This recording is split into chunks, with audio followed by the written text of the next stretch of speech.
Hello students, তোমাদের সকলকে স্বাগত। আজকে তোমাদের প্রথম পর্যায়ক্রমিক মূল্যায়ন 2026-এর ক্লাস 10-এর রায় ও মার্টিন প্রশ্ন বিচিত্রার জীবন বিজ্ঞানের মডেল সেট 3 করে দেখাবো। তো চলো শুরু করা যাক। তার আগে বলে দিই, তোমরা যদি চ্যানেলে নতুন হয়ে থাকো তাহলে চ্যানেলটি অবশ্যই সাবস্ক্রাইব করে দিবে।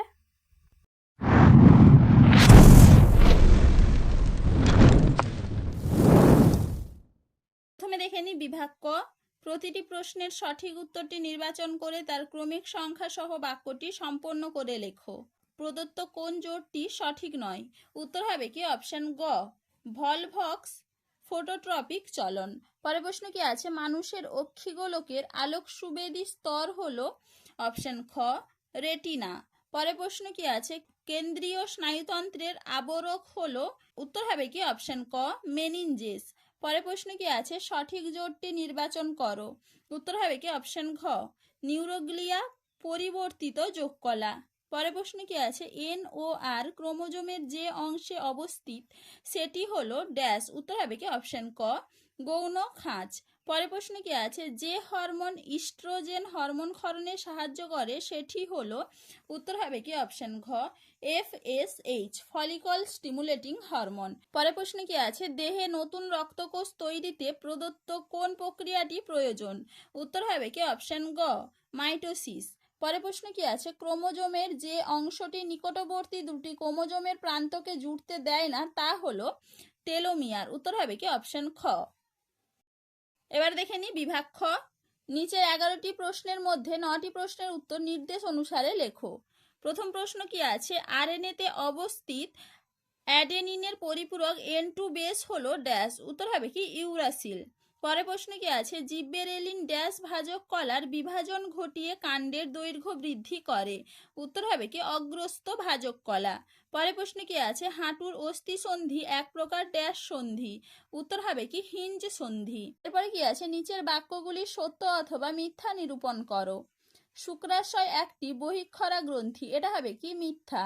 পরের প্রশ্ন কি আছে? কাশি হলো এক প্রকার অভ্যাসগত প্রতিবর্ত ক্রিয়া, এটা হবে মিথ্যা।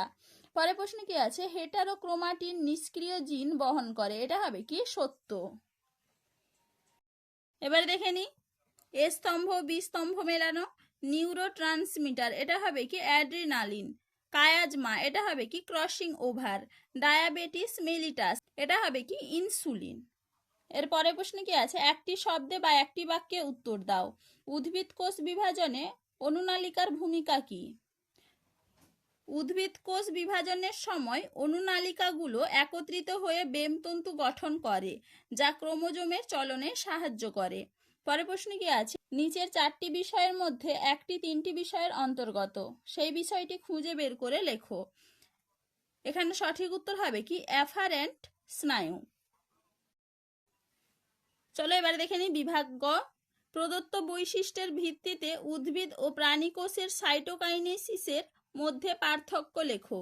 বিষয় কি আছে? সূচনাকাল ও পদ্ধতি। দেখে না উত্তরটা তোমরা। উদ্ভিদ সাইটোকাইনেসিস ও প্রাণী কোষের সাইটোকাইনেসিস দেখে না একটু ভালো করে।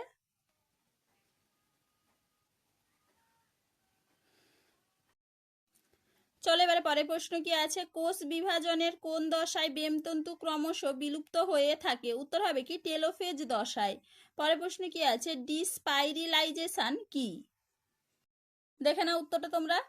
ডিস্পাইরিলাইজেশন টেলোফেজ দশায় ক্রোমোজোমগুলি জল শোষণ করে প্রসারিত ও সরু হয়ে ক্রোমাটিন জালিকায় পরিণত হয়। ক্রোমোজোমের এই কুণ্ডলী খুলে যাওয়া পদ্ধতিকেই ডিস্পাইরিলাইজেশন বলে। চলো এবার পরের প্রশ্ন কি আছে? রুই মাছের জোড় পাখনাগুলিকে বেঁধে জলে ছেড়ে দিলে কি হবে? দেখে নাও উত্তরটা তোমরা এইখান থেকে লিখবে, ভালো করে একটু দেখে নাও। এপাশে এইটুকু।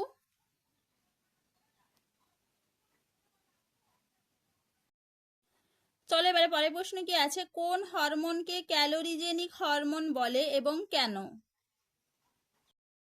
দেখে নাও উত্তরটা তোমরা। থাইরক্সিন হরমোনকে ক্যালোরিজেনিক হরমোন বলা হয়, কারণটা এখান থেকে এইটুকু লিখবে, ভালো করে একটু দেখে নাও।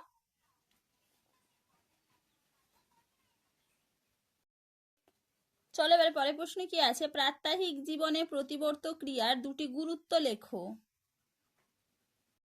দেখে নাও উত্তরটা তোমরা। প্রাত্যহিক জীবনে প্রতিবর্ত ক্রিয়ার গুরুত্ব, এখান থেকে এইটুকু লিখবে, ভালো করে একটু দেখে নাও। তোমাদের যদি কোনো প্রশ্ন বুঝতে অসুবিধা থাকে তাহলে আমাকে কমেন্ট করে অবশ্যই জানাবে। চলো এবারে পরের প্রশ্ন কি আছে, টিকা লেখো সাইনোভিয়াল সন্ধি। দেখে নাও উত্তরটা তোমরা, এখান থেকে লিখবে, ভালো করে একটু দেখে নাও।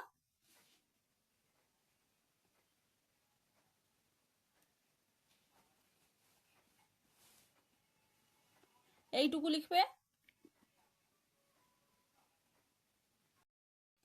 তো চলো আজকে এইটুকুই, দেখা হচ্ছে পরের ভিডিওতে। ভিডিওটি ভালো লাগলে লাইক করে দিবে এবং চ্যানেলটিকে অবশ্যই সাবস্ক্রাইব করে দিবে।